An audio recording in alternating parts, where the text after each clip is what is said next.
Shalom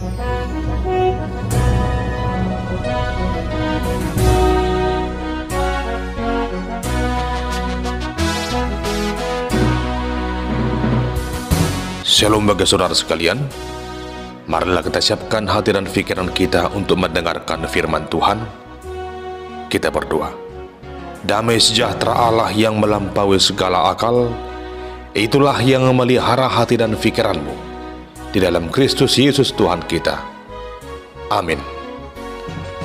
Jemaat yang terkasih dalam Kristus Yesus, firman Tuhan yang menjadi nas khotbah dalam ibadah Minggu Palmarum tanggal 13 April tahun 2025 tertulis dalam kitab Mazmur pasal 68 ayat 25 hingga ayat 36. Demikian firman Tuhan. Orang melihat perarakanmu ya Allah, perarakan Allahku, Rajaku ke dalam tempat kudus. Di depan berjalan penyanyi-penyanyi, di belakang pemetik-pemetik kecapi, di tengah-tengah dayang-dayang yang memalu rebana. Dalam jemaah pujilah Allah, yakni Tuhan, hai kamu yang berasal dari sumber Israel. Itu Benyamin yang bungsu, yang berjalan di depan mereka. Pemuka-pemuka Yehuda berbondong-bondong, pemuka-pemuka Zebulon, pemuka-pemuka Naftali. Kerahkanlah kekuatanmu ya Allah, tunjukkanlah kekuatanmu ya Allah, Engkau yang telah bertindak bagi kami. Demi bait-Mu di Yerusalem, raja-raja menyampaikan persembahan kepadamu. Hardiklah binatang-binatang di teberau, kawanan orang-orang kuat, penguasa-penguasa bangsa-bangsa. Injaklah mereka yang mengejar perak, serahkanlah bangsa-bangsa yang suka berperang. Dari Mesir orang membawa barang-barang tembaga, Ethiopia bersegera mengulurkan tangannya kepada Allah. Hai kerajaan-kerajaan bumi, menyanyilah bagi Allah, bermasmurlah bagi Tuhan, bagi Dia yang berkendaraan melintasi langit purbakala. Perhatikanlah, Ia memperdengarkan suaranya, suaranya yang dahsyat. Akuilah kekuasaan Allah, kemegahannya ada di atas Israel, kekuasaannya di dalam awan-awan. Allah adalah dahsyat dari dalam tempat kudusnya. Allah Israel, Dia mengaruniakan kekuasaan dan kekuatan kepada umatnya. Terpujilah Allah. Demikian pembacaan firman Tuhan. Saudara terkasih, ada sebuah kisah demikian. Ada 3 orang pria yang bersahabat sejak masa kecilnya hingga mereka dewasa. Suatu ketika mereka sedang duduk di bawah naungan pohon yang rindang sambil menikmati sejuknya udara dan indahnya pemandangan di sana. Seorang di antara mereka berprofesi sebagai pengusaha yang kaya raya, namun ia adalah seorang ateis yang tidak percaya akan Tuhan. Yang seorang lagi adalah seorang maha guru atau profesor pada suatu universitas, juga seorang ateis. Dan yang seorang lagi bekerja sebagai petani, dan ia adalah seorang yang percaya kepada Tuhan. Dalam perbincangannya, mereka bertiga menyampaikan berbagai harapan-harapan di masa depan akan hal apa yang mereka inginkan. Adapun pengusaha yang kaya raya itu berkata bahwa ia ingin membangun beberapa lagi gedung-gedung pencakar langit, apartemen dan rumah-rumah yang mewah. Ia juga ingin memiliki lebih banyak lagi mobil-mobil yang mewah dan pesawat jet pribadi yang dapat mengantarnya kemana saja ia mau. Baginya, segala yang ia inginkan dapat diatur dengan uang dan kuasa yang ada padanya. Lalu sang profesor itu berkata bahwa ia ingin memiliki sebuah universitas yang paling hebat di seluruh dunia ini, yang lengkap dengan fasilitas yang canggih. Ia yakin bahwa segala sesuatu yang ada di tengah dunia ini dapat dikendalikan oleh kemampuan berpikir kritis dan kecerdasan manusia. Kalau manusia sudah cerdas, maka semua dapat ia lakukan, apapun itu. Lalu tiba giliran si petani itu. Ia berkata bahwa apa yang ia inginkan pada hari esok adalah agar segala sesuatu terjadi seperti yang Tuhan kehendaki. Jika Tuhan berkenan, karena Tuhan berikan kepadanya menikmati hari-hari yang indah, matahari yang terbit di pagi hari, sumur yang penuh dengan air, burung-burung berkicau di pagi hari. Lalu sang profesor dan pengusaha itu mentertawakan harapan dari si petani yang kedengarannya terlalu sederhana dan tidak berbobot. Namun si petani itu tetap tersenyum. Hingga suatu ketika terjadilah gempa bumi yang dahsyat yang menggoncang dan memporak-porandakan seluruh daerah di mana mereka tinggal. Gempa itu menghancurkan mimpi dari sang pengusaha yang kaya raya itu, yang menginginkan segala kemewahan dalam hidupnya. Demikian juga mimpi sang profesor menjadi sirna seketika karena semua bangunan universitas yang telah ia dirikan sudah rata dengan tanah. Tetapi harapan dari si petani itu tidak dipengaruhi dengan bencana yang terjadi. Apa yang ia harapkan tetap terjadi. Matahari pagi tetap terbit dari timur. Semua sumur penuh dengan air, dan burung-burung pun berkicau di pagi hari. Sekalipun ia tidak memiliki harta berlimpah dan kemampuannya lebih seperti yang dimiliki oleh kedua orang sahabatnya, namun ia senantiasa berbahagia karena ia mengandalkan Tuhan. Hingga suatu waktu setelah sekian lama, mereka kembali bertemu dan duduk kembali di bawah pohon yang rindang sambil melihat reruntuhan bangunan akibat gempa yang dahsyat yang terjadi itu. Sang profesor dan pengusaha itu pun akhirnya menyadari bahwa sekalipun mereka memiliki segala-galanya, tapi ternyata ada satu hal yang tidak mereka miliki, namun dimiliki oleh si petani itu. Mereka pun mencari tahu apa yang dimiliki oleh petani itu dan juga ingin memilikinya. Lalu si petani itu pun menunjukkan kepada mereka bahwa satu hal yang ada padanya adalah percaya akan kuasa Tuhan. Lalu sejak itu persahabatan mereka semakin akrab karena sang profesor dan pengusaha itu juga telah percaya akan kuasa Tuhan. Saudara terkasih, tentunya di tengah dunia ini masih begitu banyak orang yang selalu mengandalkan hikmat, kekuasaan, harta, dan segala yang ada padanya. Pencapaian dan kemampuan yang ada padanya tidak pernah membuatnya semakin merendahkan dirinya di hadapan Tuhan. Namun justru begitu banyak orang yang seringkali lupa dari mana ia peroleh segala yang ada padanya. Tetapi lewat nas khotbah di Minggu Palmarum ini, kita dituntun untuk menyadari bahwa Tuhanlah satu-satunya yang layak dipuji dan disembah. Hanya Dialah satu-satunya yang layak dimuliakan. Dan atas segala yang terjadi di tengah dunia ini, dan atas segala yang telah Tuhan perbuat bagi kita, kita sepatutnya dengan penuh kesungguhan mengakui kekuasaan Allah yang tak terbatas itu. Firman Tuhan saat ini di Minggu Palmarum ini yang diambil dari kitab Mazmur pasal 68 adalah Mazmur Daud yang memberitahukan kepada kita tentang keberadaan Tuhan Allah yang memiliki kuasa yang tak terhingga. Dia adalah Allah yang diibaratkan seperti panglima perang yang gagah perkasa, yang senantiasa melindungi dan menyelamatkan umatnya.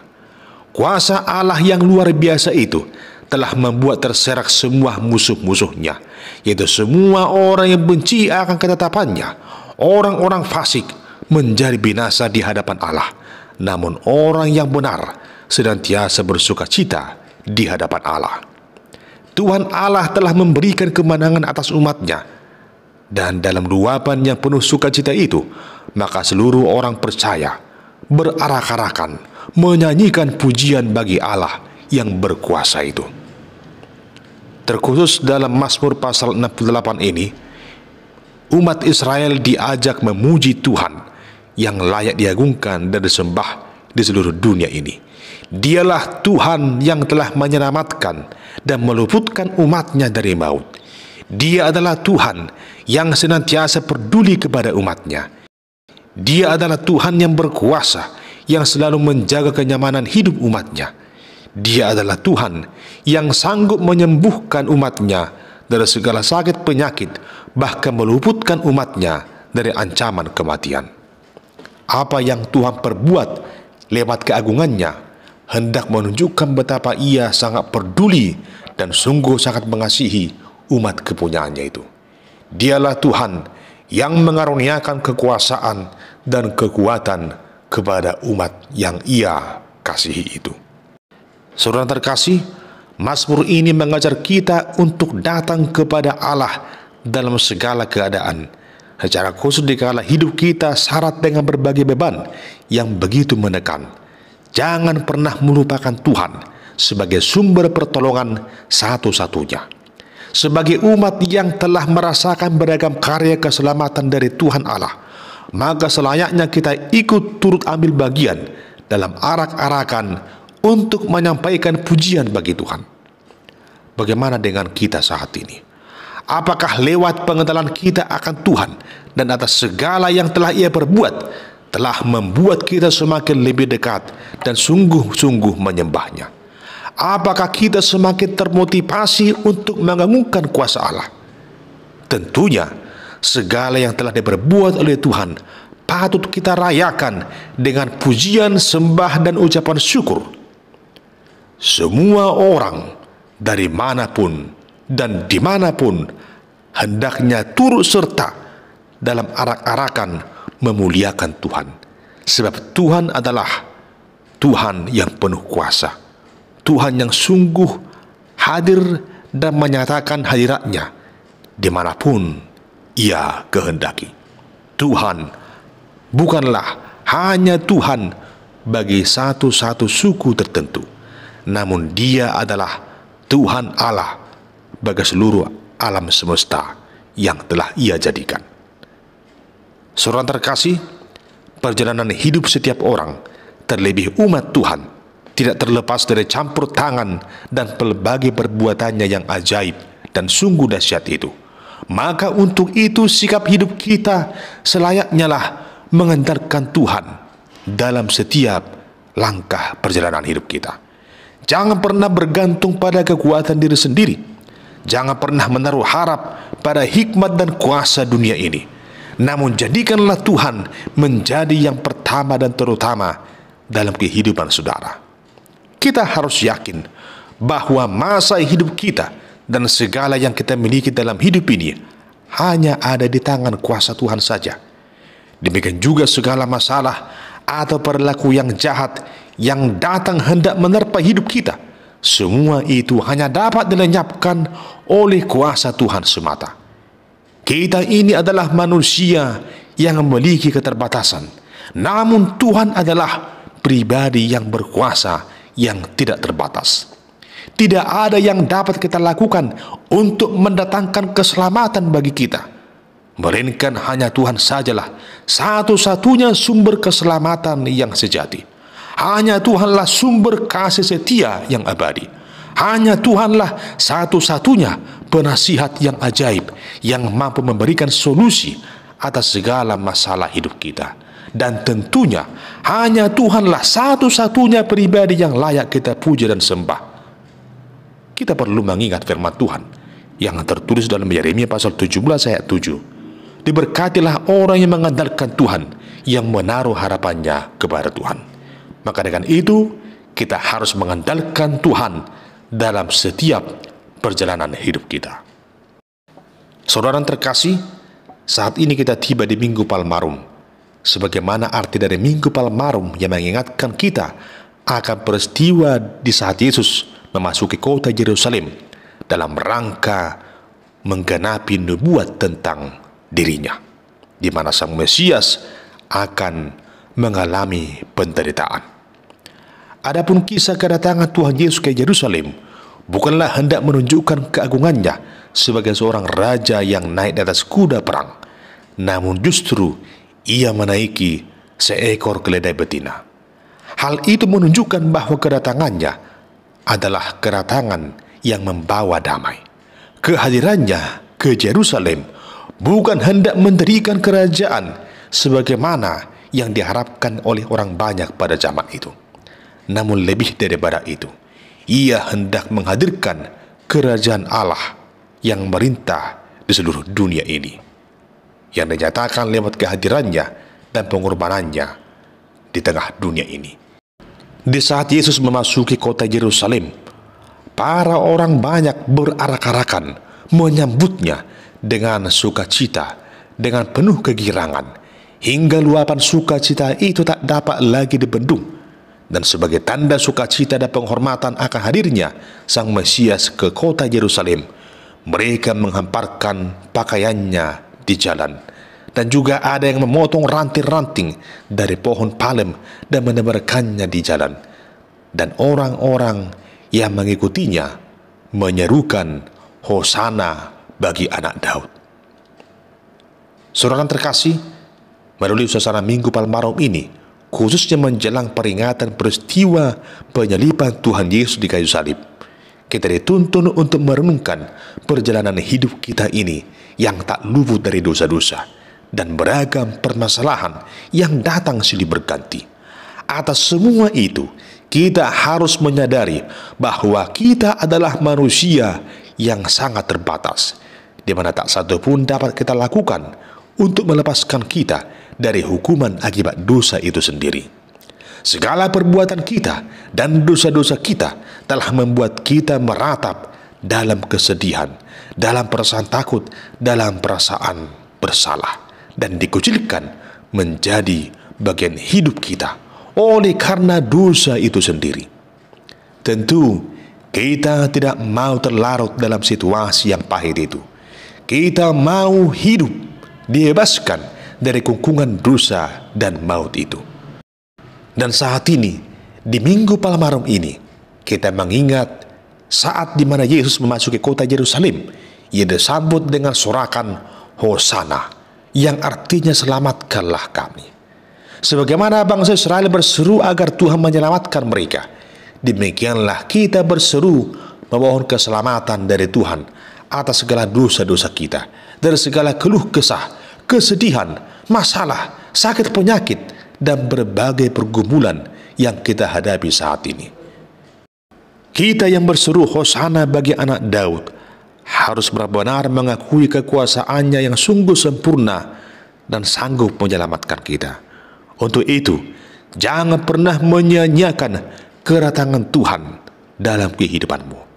Sambutlah kedatangan Yesus di tengah kehidupan saudara. Sambutlah pengorbanan Yesus di kayu salib dengan pertobatan yang sungguh. Terimalah kedatangannya dengan penuh sorak-sorai, oleh karena Dia telah menyatakan kasih setianya yang kekal untuk selamanya bagi semua orang yang mau percaya kepadanya. Oleh karena itu, saudara yang terkasih, di Minggu Palmarum ini, mari kita dengan sepenuh hati mengakui dan menyatakan keyakinan kita bahwa Tuhan Allah adalah Allah yang memiliki kuasa yang tak terbatas, kuasa yang tak pernah berubah. Kuasa Allah adalah kekuasaan yang dahsyat, kuasa yang sungguh sempurna, kuasa yang kekal untuk selama-lamanya.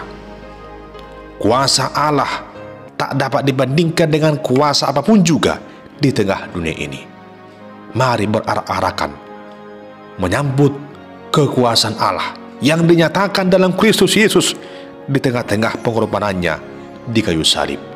Mari agungkan kuasa nama Allah lewat segenap pujian, penyembahan, hormat, kemuliaan yang kita nyatakan lewat kehidupan kita. Mari agungkan kuasa nama Allah yang kudus itu. Mari serukan Hosana bagi anak Daud. Diberkatilah dia yang datang dalam nama Tuhan. Hosana di tempat yang maha tinggi. Amin. Kita berdoa.